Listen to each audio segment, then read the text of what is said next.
कि भुक्ति मुक्ति प्रदे देवी। देखो गंगा जी भोगों को भी और मुक्ति को देने में सामर्थ्यवान है। कोई भी व्यक्ति या कोई भी देवता या मुक्ति दे सकता है या भोग ही दे सकता है, लेकिन गंगा जी में क्या सामर्थ्य है कि भुक्ति मुक्ति प्रदे देवी। वही भगवती को नमामि गंगे तव पाद पंकजम। तो परीक्षित जा गंगा किनारे आए, सारे समाज में पता लग गया कि परीक्षित को श्राप दे रखा है कि 7वें दिन तक्षक नाग काटेगा।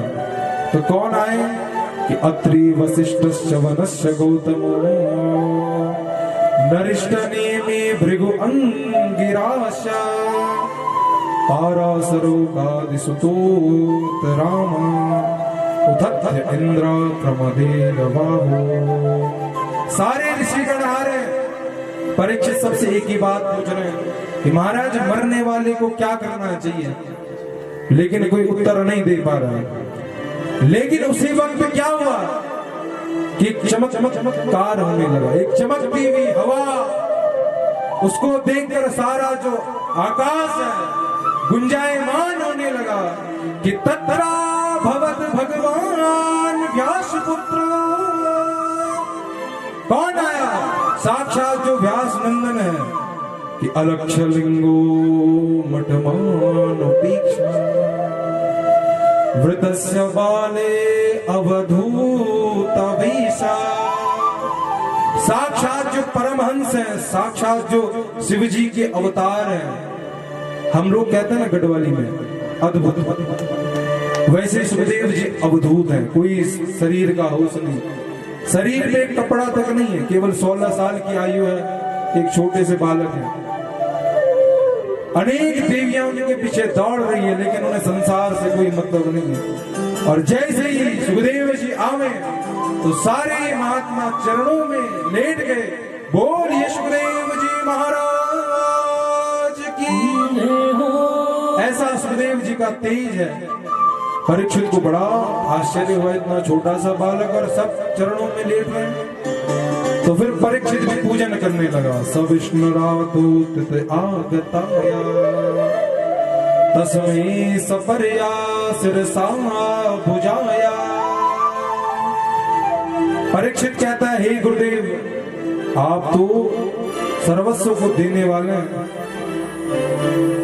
हमारा एक ही प्रश्न है कि जो मरने वाला है उसे क्या करना है। तब परीक्षित जी भूलने लगे कि वरीयानि सती प्रश्नम कृतो लोक हितम नृपा आत्मविद सम्मता पुंसा श्रोत व्याधि सुया परः। क्या कहा? वरीया हे नृपा ते प्रश्न वरीयानि स। मने कि हे परीक्षित तेरा जो ये प्रश्न है ऋतु लोक हितम नृपा, ये एक का कल्याणकारी वाला नहीं है। ऋतु लोक समस्त लोगों का कल्याण करने वाला है। क्योंकि भैया सब नहीं 7 दिन में मरना है, क्योंकि दिवस ये 7 होते हैं कि नहीं होते? होते या नहीं होते? हाँ ना तो दो। हाँ। तो फिर भी परीक्षित को तो पता है कि भैया 7वें दिन मरेगा, हमको तो वो भी पता नहीं है। लेकिन क्या कर रहे हैं कि बाला तेरा भूल रखे सब, कोई तैयारी नहीं है। जितना दूर जाना होता उतनी बड़ी तैयारी करनी पड़ती है भैया।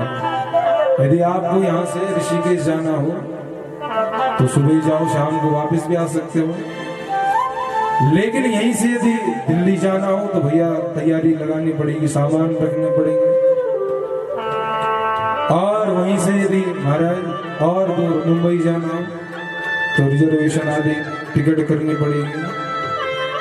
और यदि विदेश जाना हो तो कहीं प्रपंच है, वीजा लगाना पड़ता, पासपोर्ट लगाना पड़ता है।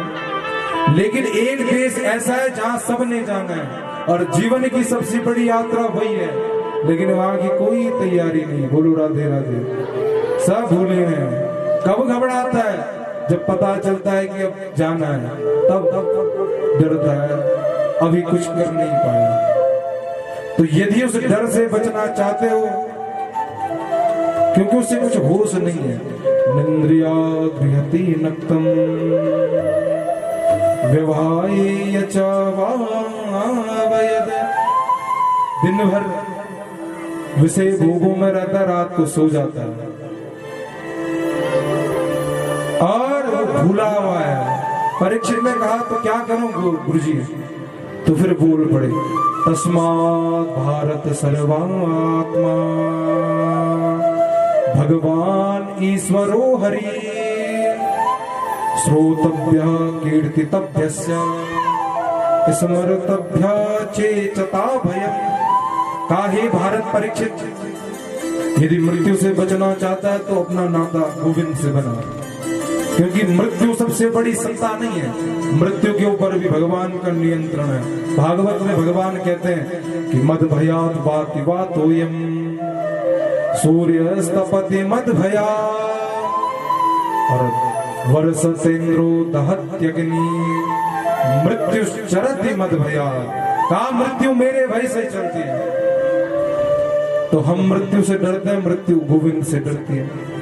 तो यदि गोविंद से तुम्हारा नाता बन जाएगा तो फिर हमें मृत्यु से डरने की आवश्यकता नहीं है। मृत्यु को फिर हमसे डरना पड़ेगा, लेकिन शर्त क्या है? घनिष्ठता पक्की होनी चाहिए। यदि कोई छोटे मोटे पुलिस वाले आपको डराते हो, लेकिन यदि आपकी एसपी साहब के साथ खूब घनिष्ठता हो जाओगे तो फिर वो जो पुलिस वाले हैं उनको आपसे डरना पड़ेगा। वैसे ही यदि माधव से संबंध हो जावे तो मृत्यु शरति मद भया, फिर डरना